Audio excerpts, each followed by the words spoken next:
ছিল এক গরিব কৃষক। তার নিজের জমি সামান্য, সংসারে অভাব অন্টন লেগেই থাকত। কিন্তু কৃষকের কাছে ছিল একটি দুধের গাভী।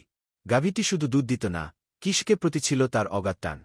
কৃষক প্রতিদিন সকালে উঠে গাভীটিকে খাওয়াত, পরিচর্যা করত। গাভীও যেন বুঝত এই মানুষটিই তার একমাত্র আপনজন। কৃষক দুধ বাজারে বেচে সামান্য আজ করত। সেই টাকায় সংসার চলত। মাঝে মাঝে খাবার কম পড়লেও গাভীর ভাগে কখনোই কিপন্তা করত না। গাভীও যেন কৃতজ্ঞতায় তাকে সাহায্য করত। একবার খরার সময় জমিতে ফসল হল না। কৃষক দুশ্চিন্তায় কাঁদছিল। তখন গ্রামের এক মহাজন এসে গাভীটি কিনে নিতে চাইল মোটা দামে। কৃষক প্রথমে প্রলুব্ধ হল, কিন্তু গাভীর দিকে তাকিয়ে মন গল। সে দৃঢ়ভাবে বল, না, গাভী আমার সন্তানসম। কিছুদিন পরেই হঠাৎ বৃষ্টি হল, মাঠে আবার সবুজ ধান গজাল। কৃষকের মুখে হাসি ফুটল। সে বুঝল, গাভীটিকে বেচে দিলে হয়তো তার সর্বনাশী হতো। গাভী যেন সৌভাগ্য বজে এনেছিল।